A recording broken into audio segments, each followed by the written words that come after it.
Hello, everyone. Welcome to Gary Mack Studio. Today, I want to talk about instruction manuals and a particular manual of instructions. It's called Holy Bible. And in this instruction manual, it tells you exactly how to construct a finished product to be perfect, even as your Father in heaven is perfect. And in that manual, that is described as part of the construction in Matthew 5:48. Jesus said, "Be ye therefore perfect, even as your Father in heaven is perfect." That's instruction, folks. Most here will listen to the first few words of the first 5 or 10 minutes, and it's obvious because I see what people do. And then they'll form their own opinions and be gone. But I would encourage you to listen to this whole thing because there is a whole lot here in this instruction manual that I think, for the most part, people skip the instructions and try to construct a finished product on their own. So here we go. Let's get started. Love y'all. Did you ever purchase a product that came with a set of instructions for how to, perhaps a camera or or something physical that you had to put together with your hand? It has a set of instructions that says this is the way it works. And you read a little bit of the instructions and say, I can do this on my own. Then you start putting something together. And then somewhere along the line, something doesn't fit and confusion sets in. And at the end, you have a few spare parts that doesn't fit, that you don't know where it goes, and the object doesn't work as the plans described it would. And the Bible is the very same thing. It's an instruction manual for how to achieve a certain product. And that product is love. That product is spirit. And that spirit is love. And the Bible does not give you spirit. Spirit is what you are feeling right now. Spirit is your own thought of mind. Spirit isn't about what you read or hear from man, from a pulpit. Spirit is the reality in knowing who you are or you are not. Spirit to you is a matter of belief, speculation, questions, doubts, confusions, or spirit is a matter of clarity in knowing a truth that comes by actual realities of, not speculations for a belief that one might consider as a truth. Spirit is a reality, and either your reality is in question, speculations, or it is in actuals, from actuals, from actually being. The reality of spirit leaves nothing in confusion at all.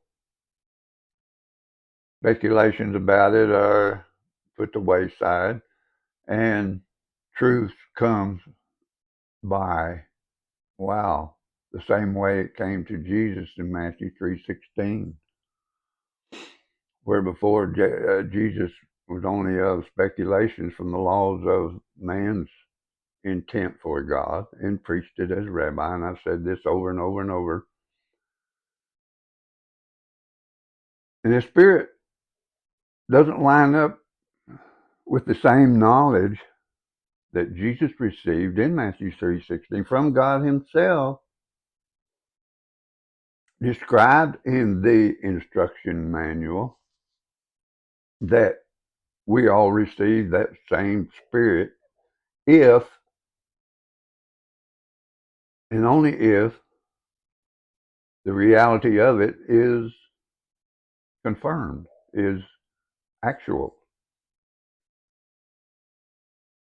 Most read the Bible and teach what they want it to teach, but never consider the instructions the manual tries to convey, and leaves out a few main parts.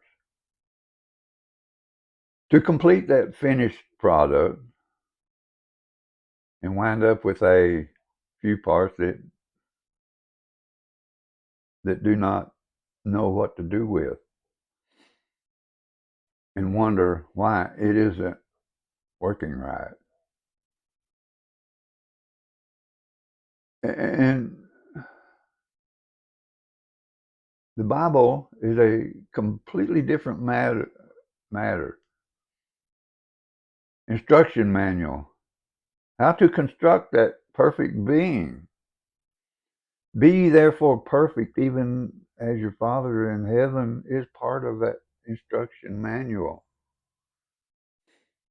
Did you skip that part? I've heard so many claiming to be of Christ say, well, nobody can be perfect as Jesus was perfect, or no one can be perfect as God is perfect, when the instruction manual is very clear. Do you go and skip over that part and add in your own ways for constructing it? That's pretty common among the religious folk. They construct a religion instead of being. Standing in a pulpit and teaching a lesson to look noble towards man instead of noble towards God. Man wants that recognition. Paul himself said he had this thorn in his flesh. And it was his desire to be exalted by his abundance of revelations. Otherwise, he wanted his name on the marquee, just as most preachers do today. Joel Osteen, Kenneth Copeland, Jesse Duplantis. That's their goal. And the best salesmen that can sell that product of themselves and dupe people into believing their abundance of revelations, they're the ones that come away with all the money and skip the instruction manual that says, be as I am, instead of being as of man is. Greed, mammon, wealth, fancy cars, fancy houses, jet airplanes.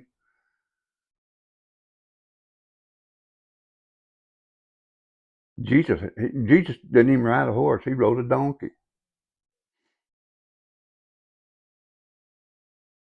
Jesus would do a certain thing. These guys that stand in the pulpit and heal, God's going to heal you, and all this stuff goes on. I was part of that at one time.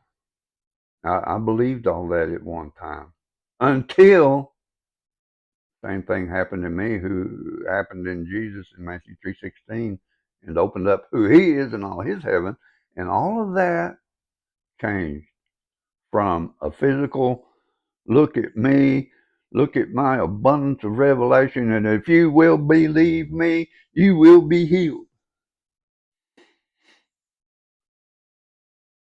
And that healing has nothing to do with the physical man. It has everything to do with the spiritual man. For God is a spirit, his kingdom is spirit, and man is the temple of that spirit. This flesh man is going to suffer. It's going to bleed and it's going to die.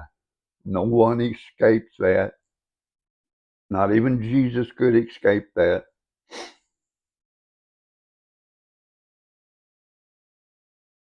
And then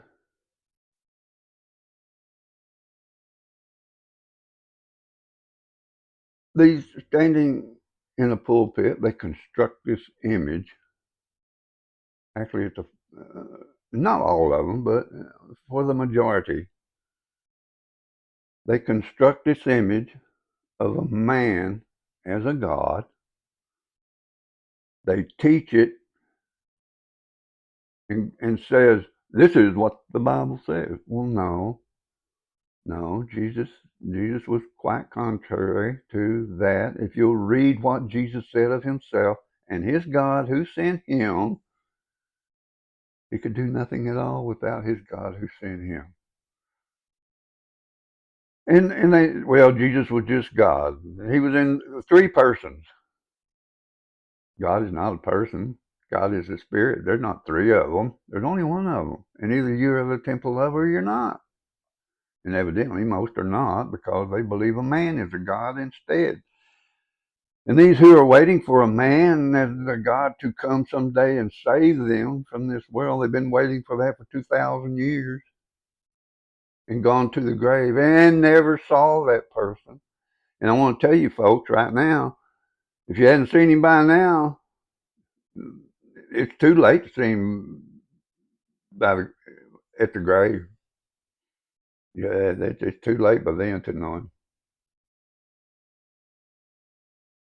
So my heart goes out and bleeds for the teachings that's coming out of our churches, because it's the very reason our churches are declining by the scores. And if you look at the statistics and see how many people have walked away from our churches, it's very obvious something isn't right. Something is wrong. Something is bad wrong. And the conditions of our society prove that point. With all the violence and all the hatred and everything going on in our society this day, it doesn't take one eye and half a brain to see what is going on. And the people who support these insurrections, these cartels, these illegal criminals, they'll put them in jail one day, let them out the next day, and the guy goes and kills somebody else the next day, and they put him back in prison and let him out again.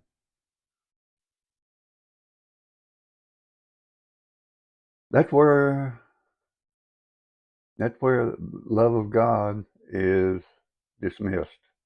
It's not part of our society anymore. It's not part of our schools. They don't teach it anymore.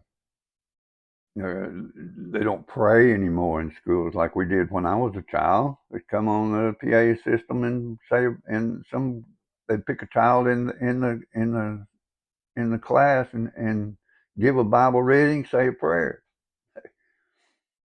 Today that's ridiculous, isn't it? And back then, we didn't lock our houses, we didn't lock our cars. There was no need to. People come from all around and help us add on to our house with no charge. They did it because it was fun.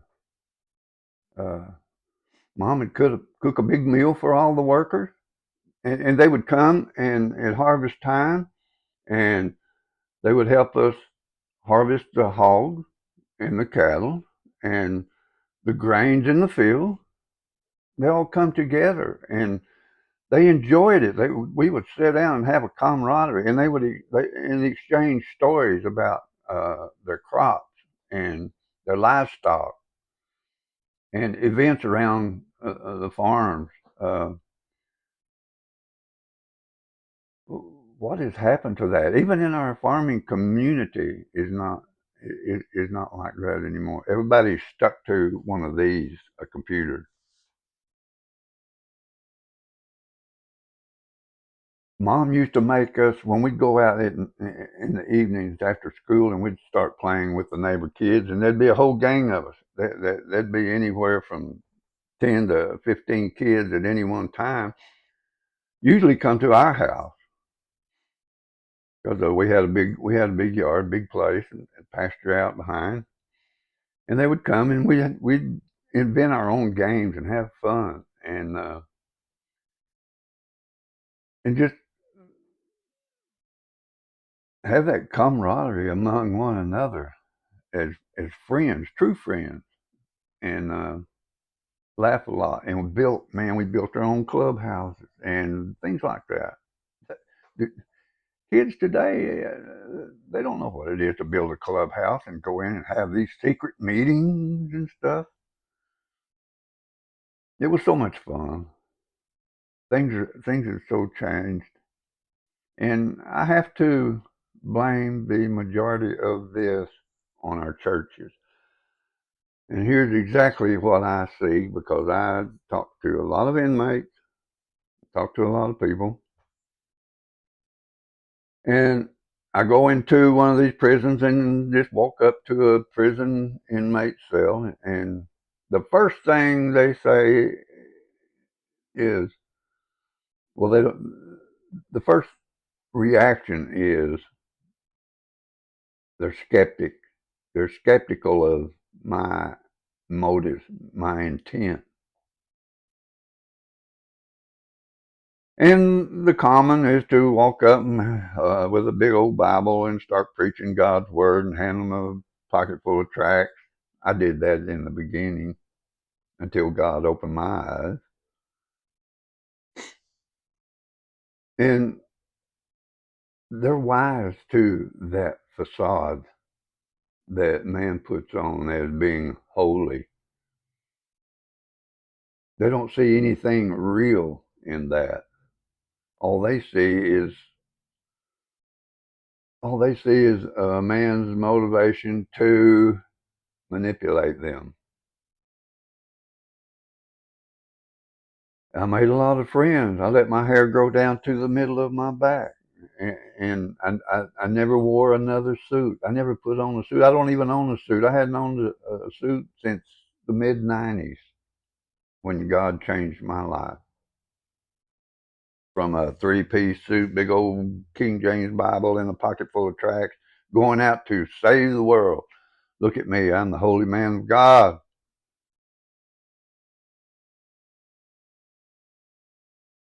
I realized what love is. Love is caring about that person, his soul, his being, who he is, what he does, how he treats other people, how he treats himself. I treat them like I wanted to be treated, and I seen a lot of lives change in that perspective, and I seen a lot of inmates reject it. I seen some come out, start their own fellowships, and became that person of love. And I've seen some of them do exactly what I was doing and going back into prisons trying to help. And it our churches, the really sad part is the people in carnality in the world, they can see through that facade that these religious folks cannot see in themselves. They don't want any part of it. They know it. They know it's false. Simply because the guy in the pulpit didn't follow the instructions in the Bible and made up uh,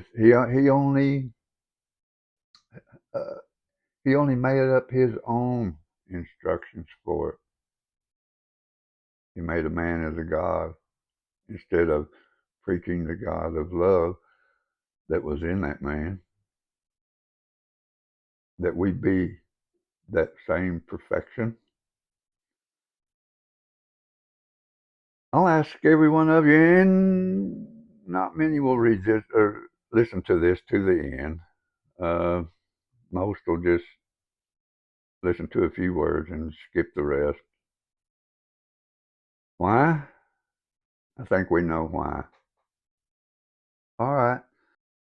And think about it. Who are you? The world knows who you are. Love you. But does God know who you are? Love you guys. And we'll catch you on the next one. Bye bye.